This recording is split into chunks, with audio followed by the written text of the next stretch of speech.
trait numéro 1 d'une normalien, c'est la curiosité. La volonté de comprendre un environnement qu'on ne connaît pas, toujours la même chose, se poser des questions sur les hypothèses, qu'est-ce qui le justifie. Et à partir de là, il n'y a pas de profil type par rapport à d'autres formations où, je veux pas dire que les gens deviennent un peu stéréotypés, mais quand on fait une école d'ingénieur, on ressort ingénieur avec ses qualités, ses défauts de point de départ, mais on est ingénieur. Normalien, c'est un petit peu moins vrai. Et chacune va pouvoir écrire son histoire en termes de débouchés. Et ça peut être aussi bien travailler en tant qu'enseignant-chercheur, débouchés traditionnels et historiques de l'école, que dans la haute fonction publique, que dans des institutions supranationales de type Banque mondiale, OCDE, etc., que dans des entreprises publiques, que dans des entreprises privées, que de monter des startups. En fait, aujourd'hui, il y a des profils d'anciens élèves qui ont fait des parcours extrêmement divers en s'adaptant par rapport à leur appétence à tel ou tel sujet et tel ou tel environnement.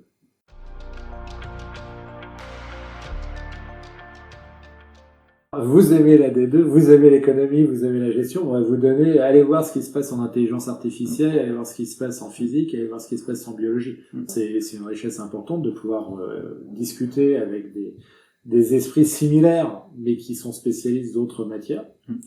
Il y a même aujourd'hui, pour ceux qui le souhaitent et qui le méritent, parce que c'est un parcours un petit peu d'excellence au sein de l'école, la possibilité d'avoir une année spécifique au sein du département MVA, qui est un des meilleurs laboratoires mondiaux d'intelligence artificielle, et donc quel que soit son parcours, de pouvoir pendant 1 an être totalement intégré dans ce laboratoire pour pouvoir travailler et acquérir toutes les informations et les savoirs nécessaires en matière de sciences de la donnée, intelligence artificielle, etc.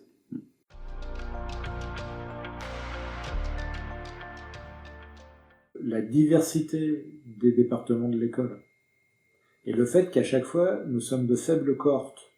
Il y a 20-25 élèves par discipline, fois 14.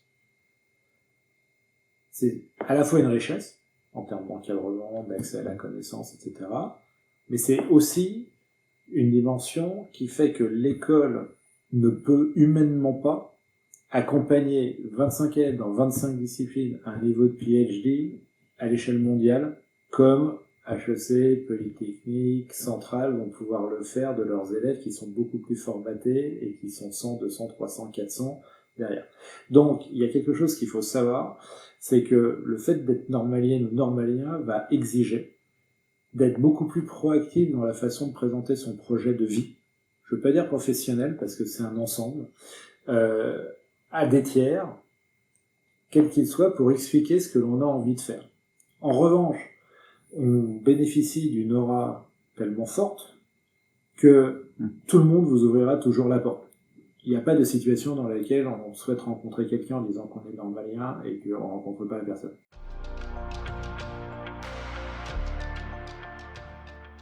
Il y a un normalien de Lyon qui avait fait quelle matière ? J'ai oublié la matière qu'il avait faite, mais peu importe, qui voulait faire une prépéna. Et donc il avait du temps entre Normal Sup, sa préparation ENA, etc. Et ben il s'est retrouvé à 24 ans, ou 25 ans, conseiller du conseil d'administration de Vivendi sur les problèmes de SG. Et ça n'arrive pas avec une autre école. Ça n'arrive que parce qu'il y a une forme de légitimité à dire qu'un normalien ou une normalienne est capable de s'approprier une connaissance et de la restituer de manière structurée. Alors c'est pas évidemment lui qui prenait les décisions à la place du conseil d'administration, mais ça veut dire qu'on est capable de donner à un garçon de 24-25 ans une responsabilité de collecte, traitement, analyse, restitution d'informations qu'on ne donnerait pas à quelqu'un d'une autre école.